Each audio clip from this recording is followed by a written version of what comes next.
Jermod, I imagine over the last couple weeks or so, you might have studied some of Ohio State's receivers, particularly the three main guys, Smith, Tate, and Ibuka. How do you kind of describe the differences in them and what makes each of them dangerous as a receiver? I mean, they're just an explosive group of wide receivers. Smith, he go up and get the ball. Tate's fast. Ibuka, he's fast too. I mean, they're just a good group of wide receivers.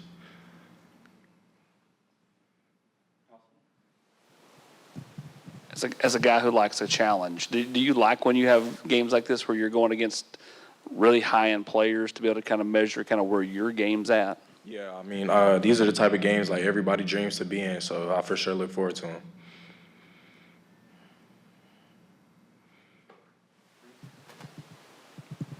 When a team has three different guys they go to, how hard is it to study that when you're having to divvy it up amongst three guys?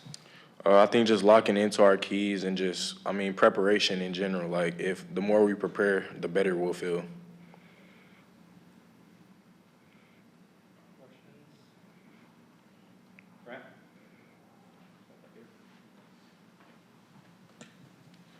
When you are preparing, what does that preparation look like? How finite do you get with the details, and how much is too much to dive into in terms of looking for tendencies and all those types of things? I don't think there's ever like too much. Like, the more you get, the better it is for you. So the more we find, it just helps us at the end of the day. Caleb? In watching for Ohio State, is there an SEC team that kind of runs the same schemes they do, or somebody you played earlier they remind you of? I mean, I could kind of compare them to Alabama a little bit as far like just all the explosive players they have. Anything else for Jermod from the room? Patrick? And then we'll go to Paige in the back. Jermod, what do you think's been the biggest reason you guys have been so good on defense, top 5 in scoring and yards allowed? What do you think you guys have been so good all season? Our connection. We just know how to communicate with each other on the field. It helps us, like, just knowing what's finna come, talking pre-snap, post-snap, knowing just things like that.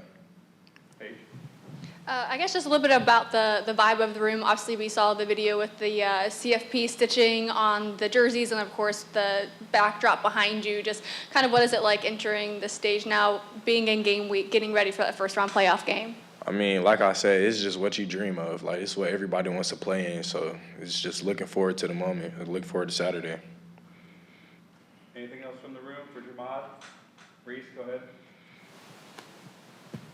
Ricky has obviously developed a lot this season, but what area of growth have you seen him grow the most, I guess?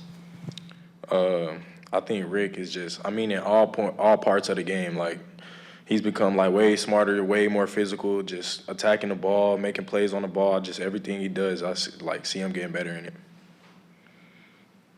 Ryan, go ahead, and we'll go back to Paige. Just what's the preparation been like so far? How do you think you guys have handled it? Has the mentality been different at all? Just what has there been extra pep in the step this week, obviously? Yeah, we've definitely watched extra film because we had the extra week, but, we're kind of just doing what we've been doing, just locking in on what we do.